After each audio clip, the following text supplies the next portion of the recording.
Guys, one day ಅಲ್ಲಿ sudden plan ಮಾಡಿ early morning 5 o'clockಗೆ Bangalore ಬಿಟ್ಟು ನಾವು ಹೋಗಿದ್ದೆ ಕೊಟ್ಟಿಯೂರ್ಗೆ.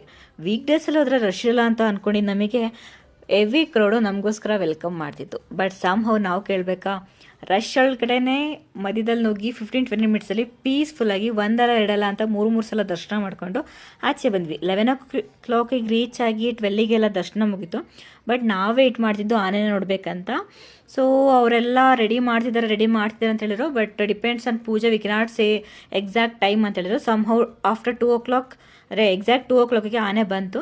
ನೋಡಿಕೊಂಡು ನೆಕ್ಸ್ಟ್ ನಾವು ಹೋಗಿದ್ದೆ ಸುಬ್ರಹ್ಮಣ್ಯ ಸ್ವಾಮಿ ಟೆಂಪಲ್. ಎಷ್ಟು ಪೀಸ್ ಆ್ಯಂಡ್ ಕಾಮ್ ಆಗಿದೆ ಅಂದರೆ you feel peace in this temple. And ಅಲ್ಲೇ ನಿಮಗೆ ಅದೇ ದೇವಸ್ಥಾನದಲ್ಲಿ ನಿಮಗೆ ಇದು ಬಿಗ್ಗೆಸ್ಟ್ ವೆಲ್ ನಿಮಗೆ ಕಾಣಿಸುತ್ತೆ. ಸೊ ಅಲ್ಲೇ ಸ್ವಲ್ಪ ಫಿಶಲ್ಲಿ ಆಟ ಆಡಿಬಿಟ್ಟು ನೆಕ್ಸ್ಟು 7:30ಗೆ ಓಪನ್ ಆಗೋದು ರಾಜರಾಜೇಶ್ವರಿ ಟೆಂಪಲ್. ಇದು ಲೇಡೀಸ್ಗೆ 7:30 ಮೇಲೆ ಓಪನ್ ಇರೋದ್ರಿಂದ ಸೊ ನಾವು ಹೋದ್ವಿ. ಫುಲ್ ಮಳೆ ಇತ್ತು, ತುಂಬಾ ಕ್ರೌಡ್ ಇತ್ತು.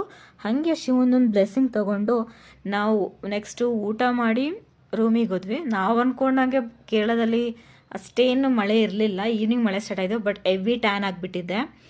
ಆ್ಯಂಡ್ ನೈಟ್ ನಾವು ರೂಮಲ್ಲಿ ಸ್ಟೇ ಆಗಿದ್ದು ಬಂದು ತುಂಬಾ ಚೆನ್ನಾಗಿತ್ತು. ವರ್ತ್ ಇಟ್ ಅಂತ ಹೇಳ್ಬೋದು. ನಿಮಗೆ ಜಸ್ಟ್ 600 ರುಪೀಸಲ್ಲಿ ಈ ಥರ ಬ್ಯೂಟಿಫುಲ್ ಕ್ಲೀನ್ ಹೈಜೀನ್ ರೂಮ್ ಸಿಕ್ತು. ಆ ಡೀಟೇಲ್ಸ್ ನಾನು ನಿಮಗೆ ನೆಕ್ಸ್ಟ್ ವಿಡಿಯೋದಲ್ಲಿ ಹಾಕ್ತೀನಿ. Wait for part 2.